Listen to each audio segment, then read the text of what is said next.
everyone, and welcome back to Echo Kids Studio. Let me ask you a question.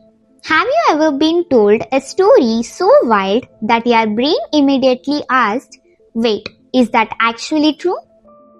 Centuries ago, millions of people believed that solar and lunar eclipses were caused by two giant cosmic monsters, Rahu and Ketu, swallowing the sun and the moon. Whenever an eclipse happened, people were terrified. They prayed, performed rituals, and stayed indoors out of fear. But then came one young thinker, a 23-year-old mathematician who looked at the sky and said, "That makes no sense. Science and maths have a much better answer."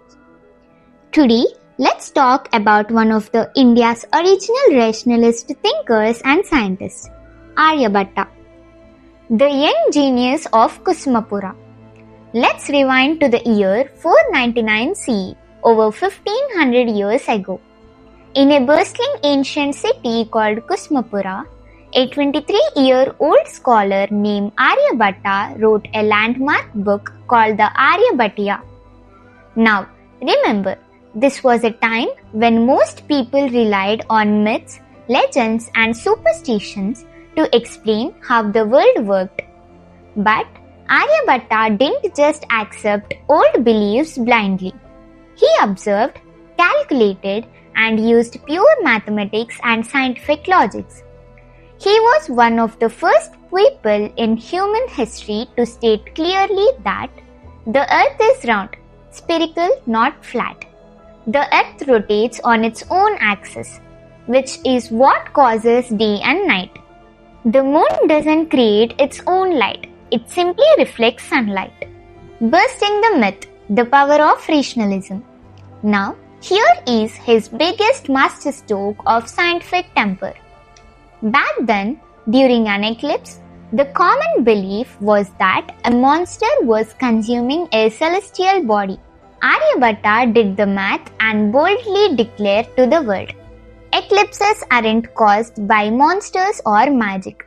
It is pure geometry and shadows. He explained it simply. When the moon passes between the sun and the earth, its shadow falls on earth. That's a solar eclipse. When the earth passes between the sun and the moon, earth's shadow falls on the moon. That's a lunar eclipse. Think about how brave that was. At a time when questioning popular religious myths was taboo, Aryabhata used logic and observation to replace fear with science. Scientific temper. Question everything. Aryabhata didn't stop there. He calculated the length of a solar year with incredible precision, off by just a few minutes compared to modern satellite data. He also laid early foundations for zero, pi, and trigonometry. But the greatest gift Aryabhata gave us wasn't just his equation.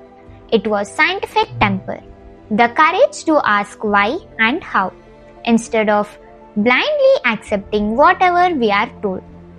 He proved that nature operates on laws, patterns, and cause and effect, not on fear or superstition. Be a modern Aryabhata. In 1975, when India launched its very first satellite into space, guess what they named it? Aryabhata, a tribute to the pioneer who looked past ancient myths and taught us to see the world through the lens of science. So, the next time someone tells you a spooky myth or an untested claim, think like Aryabhata. Don't just accept it. Think rationally, ask for evidence, and let logic guide your mind. Thank you for tuning into Echo Kids Studio. If you love learning about fearless thinkers who changed the world, don't forget to like, share, and subscribe. Until next time, keep questioning, keep observing, and keep your scientific temper alive. This is Samhitha signing off.